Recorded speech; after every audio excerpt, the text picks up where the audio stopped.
Gua bikin video tamparan seperti ini, sebenarnya gue pengen dunia ini jadi lebih baik, ya. Gue pengen kalian lebih baik, gue udah ngeliat arahnya dunia ini akan kemana dan gue nggak pengen kalian itu terjerumus jadi orang-orang yang nggak diinginkan di masyarakat. Gue pengen kalian semua yang nonton ini itu selamat di dunia yang menurut gue pribadi itu menuju ke kehancuran. Kalian jangan pikir dengan kemajuan teknologi ini akan justru memudahkan umat manusia. Betul ya, untuk para teknokrat gue sebutnya. Jadi untuk para orang-orang yang menguasai teknologi ini ya, yang akan duduk ibaratnya di paling atas kasta manusia ini akan sangat menguntungkan. Tapi untuk mereka atau kalian yang sedang di bawah sekarang atau di tengah bahkan, karena gue bilang kelas menengah itu akan hilang. Hanya akan ada para teknokrat di atas, orang-orang yang menguasai teknologi termutakhir, dan orang-orang yang tidak menguasai teknologi. Dan gue percaya ya laki-laki itu nggak boleh jadi banci lagi di era zaman sekarang. Dunia akan lebih baik ketika laki-laki itu sudah banyak yang gue bilang punya biji ya. Bukan cuma laki-laki banci. Kalian akan melihat perubahan kelas sosial yang kalian belum pernah lihat seumur hidup kalian dalam waktu 5 tahun ke depan. Ya. Di 2030, ini agenda dunia. Ya, agenda dunia itu akan bikin kalian itu nggak punya apapun dan kalian akan bahagia. Dan menurut gua, ini menurut analisa gua udah bilang kelas menengah akan hilang, betul kejadian. Dan di sini gua akan bilang, ada kelas sosial baru. Gue sebutnya demografi hantu. Mereka ini demografi yang gue sebutnya kasat mata ke masyarakat-masyarakat yang lain. Ini adalah segmen manusia-manusia yang tidak dibutuhkan di dunia. Jadi bukan miskin lagi gue sebutnya, demografi hantu. Karena zaman sekarang orang miskin itu bisa jadi supir angkot. Orang miskin itu bisa jadi pemulung, bisa mengutin sampah. Nanti ke depan yang mengutin sampah itu adalah robot. Yang nyetirin kalian mobilnya akan setir dirinya sendiri. Jadi untuk orang-orang yang melakukan pekerjaan-pekerjaan clerical seperti itu, pekerjaan-pekerjaan logistik, pekerjaan-pekerjaan transportasi, nyetir bus, itu akan jadi demografi hantu, yaitu skill setnya sudah tidak lagi dibutuhkan oleh masyarakat.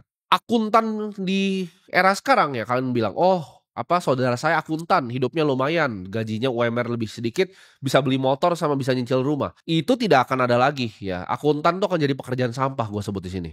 Karena itu gampang sekali diotomasi dengan AI. Tidak ada hal spesial yang dilakukan oleh sebuah akuntan atau seorang akuntan. Jadi ke depannya ya saudara lu yang akuntan itu nggak akan punya pekerjaan lagi. Apalagi kalau saudara lu itu supir angkot, itu nggak bakal ada kerjaan lagi. Atau lu sendiri di sini ya, ojol gitu. Kalau lu pikir, oh ini gua akan tetap nganterin, enggak. Makanan tuh akan diantar pakai drone nanti ke depannya. Ya, ini gua udah pertama visualisasi di sini. Ya orang-orang kan tinggal di apartemen, ya ketika makanan mau diantar dia pesan dari luar itu akan diantar pakai drone langsung landing di apartemennya. Kalian pikir, oh itu Timothy kebanyakan ngayal nonton film. Enggak, nanti lihat aja. Kalian lihat seberapa cepat teknologi ini akan berkembang. Demografi hantu ini lu nggak bisa lari ya. Ini akan jadi underclass yang baru. Ini akan jadi polemik di masyarakat dan suara kalian udah gak didengerin. Kenapa? Karena zaman dulu ya selalu dari dulu kan ada raja, gue sebutnya, gue udah bilang berkali-kali ada raja, ada budak. Kenapa budak itu nggak bisa terlalu diapa-apain? Karena satu, mereka bisa berontak kan. Budak itu bisa berontak. Dan kedua, budak itu actually dibutuhkan ya. Budak itu dibutuhkan dari segi keringat dia ya. Jadi waktu dan tenaga seorang budak itu dibutuhkan untuk bangun-bangun piramid. Waktu dan tenaga budak itu dibutuhkan untuk bangun-bangun jalan, untuk bangun-bangun irigasi. Jadi budak ini sangat penting dan krusial sebenarnya dalam hierarchical society. Ya, dalam hierarki society itu penting budak itu ada. Tapi yang gue bilang ini demografi hantu atau underclass yang baru ini tidak dibutuhkan. Nah, hati-hati kalian. Karena budak-budak seperti kalian dulunya dibutuhkan entry data, ya kan, coding-coding basic, akuntansi dasar. Itu budak tuh sama budak kayak dicambuk. Kasih UMR, kasih UMR. Sama. Kalian nggak akan ada kerjanya lagi, ya. Jadi kalian jangan panik nanti ketika ini semua sudah terjadi. Gue udah ngomong pertama di sini dari tahun 2025.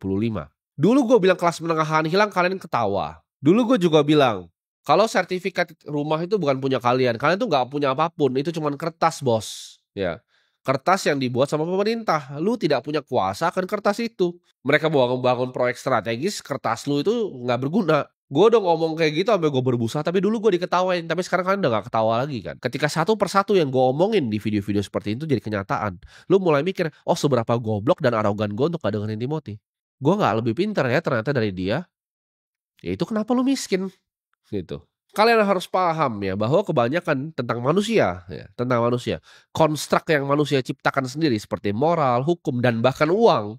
Kan gue selalu bilang uang itu palsu. Uang itu kertas, it's not real. Money is paper. Diciptakan oleh beberapa orang di Jekyll Island. Semua konstruk yang kalian pikir ini real itu cuma untuk kandangin kalian jadi budak. Ya ini nggak real. Apakah ada orang yang kebal hukum di Amerika? Ada. Lu kira orang-orang yang ngerampok emas di Afrika itu bisa kalian tangkap? Mereka tuh benar-benar definisi kebal hukum. Apakah ada moral di sana? Ketika orang mau expose mereka tinggal ditembak, mayatnya di bawah. Konstruk-konstruk sosial yang kalian pikirinnya ada, ini nggak ada ya. Itu semua hanyalah sebuah ilusi. Semua ilusi. Kemampuan lu untuk memilih ya, lu pikir lu pilih dengan otak lu sendiri, dari algoritma-algoritma yang disuguhkan ke lu, yang dibikin sama perusahaan-perusahaan algoritma yang advance, itu semua by design, by system. Lu mikir lu mau sekolah bangun pagi itu semua didesain by system. Nggak ada hal yang lu pikirin sendiri, nggak ada. Kalian itu hidup di dunia dengan teori Darwinian, di mana yang kuat itu akan selalu menang. Yang kuat itu akan selalu jadi raja. Selalu ada preman yang bisa nguasain para budak-budak ini dari zaman manusia, awal manusia. Preman yang lebih kuat akan perang dengan preman yang lain. Ya, selama masih ada laki-laki di dunia ini pasti selalu ada namanya yang perang. Nah, ketika gue bikin konten-konten tamparan seperti ini, kadang ada beberapa pertanyaan yang menggelitik gue. Sering sekali ada yang bertanya hal-hal gak penting. Makanya gue mau tamparin kalian semua biar keluar dari mindset cowok-cowok banci. Banyak pertanyaan yang gak penting, kayak misalnya, kalau gue ditinggalin sama cewek gue gimana bang? Itu pertanyaan yang kalian tuh banyak sekali tuh tanya ke gue gitu. Kalau gue ditinggalin cewek gue gimana bang? Gue paham dan gue mengerti. Ya ketika kalian ditinggalin itu mungkin dunia kalian seperti terbalik. Ya. Kalian ngerasa wah ini udah kiamat ini. Ya kan? Patah hati, sedih, kalian merenung sendiri begitu. Tapi lu percaya sama gua, ya ini hukum konservasi dari energi. Energi itu tidak bisa dihancurkan. Itu hanya bisa dipindahkan. Jadi ketika lu punya energi seperti itu, bagusnya lu pindahin untuk hal yang lebih positif untuk diri lu sendiri. Lu nggak perlu ngemis gitu kan. Please, please terima aku balik gitu setelah lu ditinggal. Dia tuh udah nggak peduli sama lu. Lu harus paham bahwa dia itu tidak peduli sama lu. Lu nggak sespesial itu di hidup dia. Yang lu pikirin adalah gimana cara pakai energi yang tadi lu rasakan untuk bikin diri lu jadi yang lebih baik. Lu nggak pikir gitu pakai akal sehat lu bahwa lu dari kecil tuh dibesarin sama nyokap lu sendiri. Tapi yang lu lebih peduliin adalah cewek yang lu baru kenal selama 3 bulan dan ketika lu ditinggalin lu sedih gitu kan. Sedangkan nyokap lu di rumah tuh nggak bisa makan. Dia ngantri gas 3 kilo ya. Tapi lu pedulin orang nggak penting ini di hidup lu. Percaya gue, kalau lu dengerin semua yang gue omongin nih ya, gue percaya hidup lu akan jadi lebih baik dalam waktu 3 tahun. Gue janji nggak lama 3 tahun. Dan dalam 3 tahun lu akan lihat balik, lu mikir kok gue dulu suka sama dia ya. Makanya gue bilang cowok zaman sekarang tuh jangan kebanyakan deh kayak banci ya. Lu diputusin, lu tulis panjang-panjang chat kayak William Shakespeare. Wah, panjang banget itu lu tulis kayak. Wah, lengkap deh itu semua. Nggak perlu ya. Yang lu perlu lakukan adalah bilang terima kasih. Lu nggak perlu marah juga, nggak perlu marah, nggak perlu lebay. Bilang aja terima kasih ya. Udah, habis tuh. Lu fokus jadi yang terbaik diri lu. Lu fokus di industri 2 yang gue bilang tadi. Gue juga kadang ada teman gue datang ke gue. Kayak dia nanya saran gue gimana nih. Gue diputusin nih sama cewek gue nih. Gue ditinggalin dia sama cowok lain gitu kan. Gue sedih sekali. Cewek lu tuh udah sama cowok lain, dia nggak peduli sama lu. Terus gue lihat kan, oke mana cewek lu? Dia bilang dia berbulan-bulan sampai sakit hati karena ceweknya nih, gue bilang. Ini lu nyari LC juga ada yang bentuknya begini, gue bilang. Ya, nggak spesial-spesial banget gitu. Average gitu, rata-rata gitu. Jadi janganlah terlalu lebay ya. Setiap kali lu ditinggalin, itu bukan salah ceweknya, suka-suka dia mau tinggalin lu atau enggak. Tapi biasanya ditinggalin lu untuk apa? Untuk cowok yang lebih kaya, cowok yang lebih mapan, sederhana. Jarang dia tinggalin lu buat cowok yang lebih ganteng. Ya kan? Pasti cowoknya lebih kaya dan lebih mapan karena cewek juga nggak bego gitu. Nah, gimana cara lu biar nggak diselingkuhin? Ya tiap hari lu naik Brio, coba lu naik G-Class. Kebalik tuh dinamikanya. Dia yang nggak mau ninggalin lu. Tapi kan lu naik Brio. Ya gimana nggak ditinggalin gitu. Orang naik seri 3 lu ditinggalin ya naik Brio, kan? Hidup itu begitu, ini hidup makanya dunia ini Darwinian banget gue bilang. Ini hutan rimba. Jangan merasa oh nggak adil tapi standar cewek terlalu tinggi. Kamu yang miskin nak. Cewek itu ninggalin lu, itu pasti salah lu. Ya, pasti ada hal yang lu lakukan yang lu tuh tidak kompeten dalam diri lu. Jadi stop salahin orang lain, pikir diri sendiri. Salah saya di mana? Apakah saya kurang kaya? Apakah saya kurang kompeten sebagai laki-laki? Apakah saya tidak bisa mencukupi dia? Ya lu cuma bisa ngajak liburan ke puncak macet-macet begitu. Cewek lu maunya ke Paris. Ya dia tinggalin sama cowok bisa bawa dia ke Paris, selesai kan? Lu nggak perlu ngerasa pengen balas dendam, lu nggak perlu ngapa-ngapain. Lu fokus dalam 10-15 tahun mungkin cewek yang lu tadinya sayang banget yang lu bilang cinta hidup lu itu jadi janda anak 1 dalam 10 tahun. Sedangkan lu kalau lu dengerin apa yang gue ngomongin ya mungkin lu lagi di kapal sama gue di Ibiza nanti, lagi santai-santai di sana, happy. Cowok itu cuman satu ya hidupnya, kesuksesan yang dilihat, kompetensi kesuksesan. Kalau lu nggak punya 2 itu ya jadi sampah aja di pinggir jalan gue bilang. Lu bisa bakal jadi demografi hantu yang gue bilang tadi. Jadi lu pikir baik-baik, kalau lu mikirin orang lain ya, lu pikir ibu lu rela nggak ngantri gas LPG 3 kilo sampai ada yang meninggal seperti itu. Coba bayangin itu ibu lu. Mungkin lu sekarang ngerasa enggak, "Oh bukan nih, gua nggak seperti itu." Nanti ya, ibu lu tuh akan ngantri makan kecoa, bukan gas doang ngantrinya, buat makan kecoa aja nanti ngantri. Itu gue bilang, ini akan pertama dalam sejarah manusia bahwa waktu dan tenaga tenaga manusia itu udah nggak dibutuhin lagi. Jadi lu jangan main-main sama apa yang gue ngomong ini. Gue kasih tahu budak tuh dibutuhin loh. Raja tuh takut loh kalau budaknya nggak mau kerja rame-rame. Tapi lu semua kalau nggak mau kerja rame-rame nanti, secara fisik udah bisa digantikan oleh robot. Buat apa ada lu lagi hidup gitu? Mereka nggak akan mau lu hidup bahkan. Lu akan disingkirin jadi paling pinggirnya masyarakat. Lu nggak bakal punya tempat. Lu nggak usah mikir bahkan lu bisa punya pasangan. Lu miskin itu karena dua, arogan dan bodoh. Coba lu lihat yang ngantri-ngantri seperti itu. Lu coba tanyain mereka tentang cara ngatur keuangan sederhana. Mereka pasti nggak bisa jawab. Mereka bilang, tapi saya kan lapar, saya lapar. Gue juga lapar bos dulu. Gue makan Indomie telurnya dibagi dua. Indomie satu telurnya dibagi dua. Gue juga pernah lapar gitu. Nahan lapar, gue naik motor masih keliling hujan-hujan juga pernah. Gue tahu rasanya mikir, oh enak ya naik mobil. Tapi gue nggak diam di tempat kayak lu semua. Gue beraksi. Banyak sekali orang tuh cuma bisa nyalahin, oh kebijakan ini kebijakan. Kagak, lu aja bos.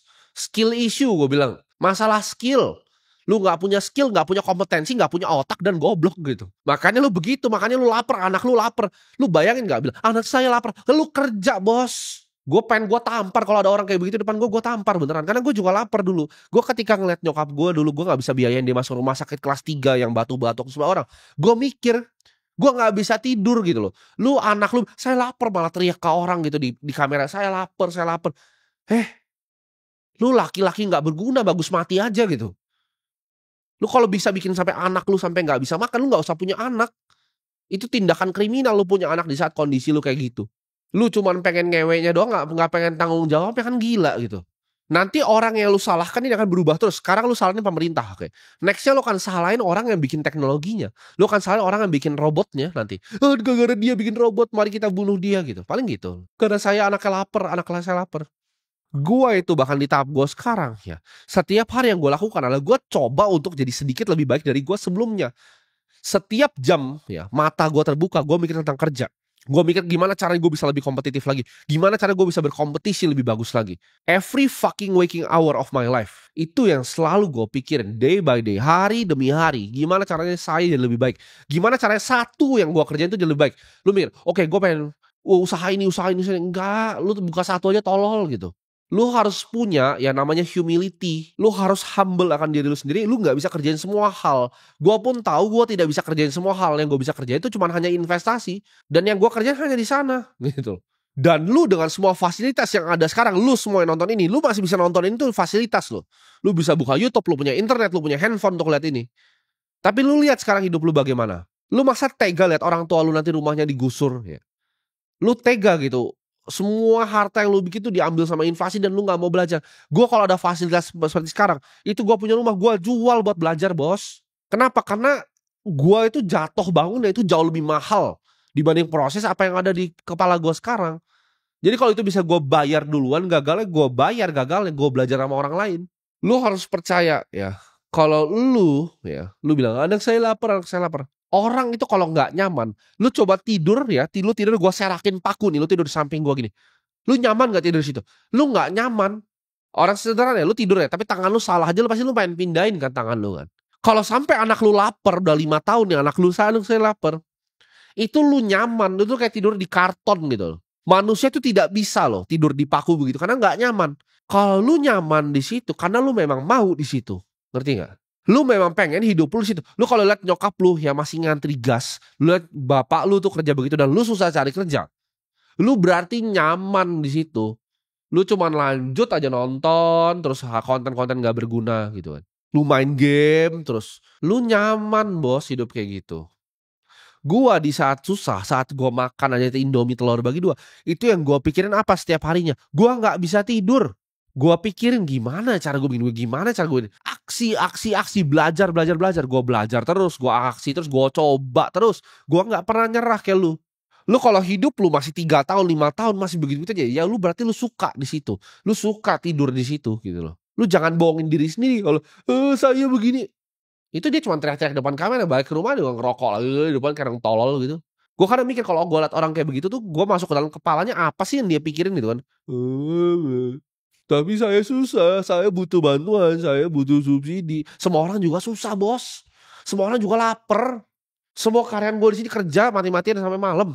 Tapi kan mereka punya kesempatan, gue nggak punya. Ya lu mati aja, nggak usah hidup gitu. Kebanyakan alasan. Ketika nyokap gue sakit, gue susah biayain, gue nggak bisa tidur. Ketika orang tua gue berantem cuman karena uang receh, gue mikir kenapa gue nggak bisa jadi kaya. Kenapa ada orang lain bisa kaya, kenapa gue nggak bisa? Kenapa dia bisa punya gedung itu?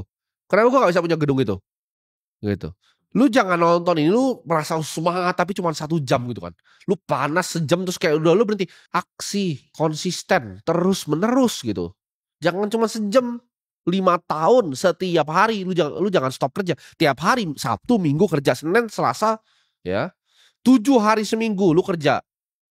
14 jam minimal sehari, gua yakin lu nggak bakal miskin, tapi kan lu nggak mau. Lu nyaman tidur di situ. Orang karton kok di lantai. Ya wis gue tidur di gubuk gua. Lu happy dengan kondisi lu sekarang. Lu bayangin ya, ini secara visual nih di otak lu ya. Itu ada garis finish di situ. Deadline itu 5 tahun, Bos. Lu 5 tahun lu nggak finish di situ, lu makan kecoa ibu lu. Gue nggak bercanda. 5 tahun deadline-nya. Ini AI ini akan eksponensial ya. Akan cepet sekali perkembangannya dan lu akan digantiin. Ketika lu masuk demografi hantu gue bilang tadi, ya. Lu cuma akan menangis, tapi ketika waktu itu ya, ketika lu menangis, kalau sekarang buruh berteriak, bos-bos masih butuh mereka untuk pabriknya. Masih dibego-begoin. Oh iya ya kalian next sebentar ya gajinya ya. Tapi nextnya mati aja lu gua ganti robot. Nah itu lu mati di situ. Lu berteriak-berteriak ke media tuh udah gak ada fungsinya lagi. Makanya gue ngomong ini ya. Gue bukan merendahkan lu. Gue sayang sama lu.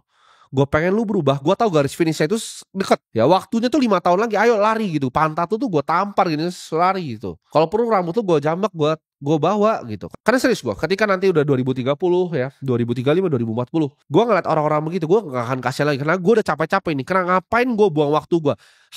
Harta paling berharga di hidup gue itu bukan uang gue, tapi waktu gue. Waktu gue tuh mahal, gak bisa diambil lagi. Gue buang waktu gue ya, berbusa mulut gue ngomongin begini ke lu biar lu bangun. Kalau lu gak mau bangun, lu masih mau biarin diri lu gak sayang sama keluarga lu gak sayang bahkan sama diri lu sendiri, ya udah gue gak bisa bantu lu lagi. Dan gue akan biarin gitu. Ketika lu nanti minta tolong gak mau makan kecoa, gue biarin ya. Sekarang gue tolongin lu dengan edukasi. Tapi lu kalau gak mau dengerin gue, dulu lu ketawain gue kan. Oh dia main sekte-sektean. Lu lihat nanti yang datang ke tempat sekte-sektean yang lu bilang itu 2030 mereka jadi orang kayak gimana nanti. Ketika lu udah megang mata uang yang gak berguna ya, kita semua udah pegang bitcoinnya banyak, kita ketawain lu nanti makan kecoa di situ. Sekte-sektean. Memang gitu kan. Biar orang miskin sama arogan tuh biar hilang aja dari muka bumi ini gitu. Lu harus paham yang gue ngomong.